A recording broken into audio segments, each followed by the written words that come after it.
নমস্কার বন্ধুরা, আজকে আমার রান্নাঘরে সবাইকে স্বাগত জানাচ্ছি। আজকে আমি বানাবো ছোলা রেসিপি। তো নিরামিষ ভেজ ছোলা, যো কাবুলি ছোলা। তো সম্পূর্ণ নিরামিষ আকারে কাবুলি ছোলা করব। তার জন্য আমি আগের দিন রাত্রে থেকেই ভিজিয়ে রেখেছিলাম কাবুলি ছোলাগুলি।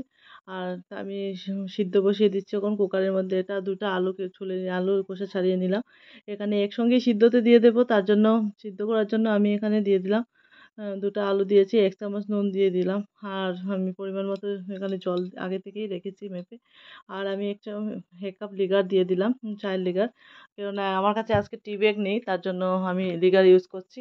এভাবে লিগার দিলে হয়ে যায়, কালারটা সুন্দর আসে। আর এখানে তেজপাতা, গোটা গরম মসলা আমি দিয়ে দিচ্ছি, যাতে ফ্লেভারটা ভালো চলে আসে।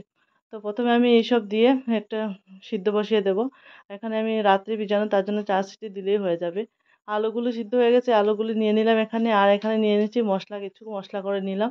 আগে মশলাটা আমি এখানে ভাজা মশলা আছে, লঙ্কা আর জিরে বাটা আছে, তেজপাতা ফোড়নের জন্য, আর গোটা গরম মশলা, নুন হলুদ আছে, আর আছে এখানে টমেটো সস আছে, আর কসুরি মেথি আমি ভেজে রেখেছি আগে থেকে, আর এখানে জিরা বাটা, আদা বাটা।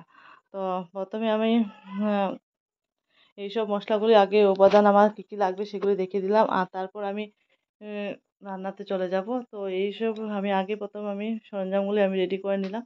এখানে আলুটা একটু ম্যাশ করে নিয়েছি আমি। আলুটা আমি কাটিনি, আজকে ম্যাশ করেই দেবো। আর এখানে আমার সব কিছু রেডি হয়ে গেল। তো ওদিকে আমি তেল বসিয়ে দিলাম, তারপর রান্নাটা আমি আস্তে আস্তে শুরু করব। সরিষা তেলের পুরো রান্নাটা করব আজকে। আর আমার মশলাগুলি রেডি হয়ে গেছে, এখন আমি আস্তে আস্তে রান্নার পাশে যাব। তো আজকে থাকুন আমার সাথে এবং রান্নাটা দেখুন। প্রথমে আমি তেজপাতা আর গোটা গরম মশলা আমি ফোড়ন দিয়ে দিলাম।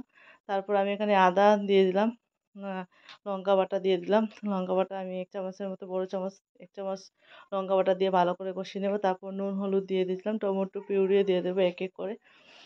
টমেটো পিউরি দেওয়ার পর কিছুক্ষণ একটু রান্না করে নেব। তারপর সেখানে আমি ম্যাশ করে রাখা আলুগুলি দিয়ে দেবো।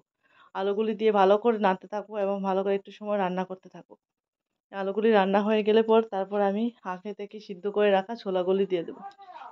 ছোলা দিয়ে কিছুটা সময় রান্না করে নিতে হবে। ছোলাগুলি আমার সিদ্ধ একদম পারফেক্টলি, আমি হাত দিয়ে দেখিয়ে দিয়েছিলাম যে পারফেক্টলি একদম সিদ্ধ হয়ে গেছে। ওখানে আমি একটু ঝোল দিয়ে দিচ্ছি। আর আমি গরম মশলা আমি চানা মশলা ইউজ করছি এখানে, এভারেস্টের চানা মশলা দিয়ে দিলাম। তারপর কসুরি মেথি দিয়ে দিলাম। দেওয়ার পর আমি একটু উপর থেকে ঘি ছড়িয়ে দিলাম। ঘি ছড়িয়ে দিয়ে তারপর আমি সেই রান্নাটা কমপ্লিট করে নিলাম। এখন আমার রান্না শেষের পর্যায়ে, এবং রান্না শেষ হওয়ার পথে আমি এই যে ঝোল একদম শুকিয়ে গেল আর একদম মাখো মাখো ভাবটা চলে এসেছে।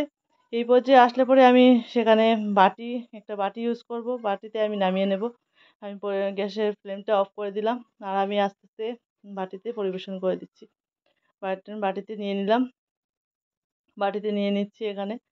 আর আজকে রান্নাটা কমপ্লিট। সম্পূর্ণ এটা ভেজ রেসিপি। আজকে নিরামিষের দিনে এইভাবে রেসিপি করলে অনেক ভালো লাগে খেতে। তো প্রথমে আমি করে নিলাম এই রেসিপিটা, দেখেন কতটা সুন্দর হয়েছে এবং কতটা পারফেক্টলি একদম কুক হয়ে গেছে। এটা একদম আমিষ নয়, একদম পেঁয়াজ এবং রসুন ছাড়া। তাই দেখেন আপনারা কতটা দুর্দান্ত। একটু উপর দিয়ে আমি ডেকোরেট করে দিচ্ছি এখানে আদা, এবং একটু এখানে আমি ধনেপাতা ইউজ করেছি। আদা ধনেপাতা দিয়ে দিলাম। আমার এই রেসিপিটা ভালো লাগলে লাইক করবেন, কমেন্ট করবেন। সবাইকে ধন্যবাদ।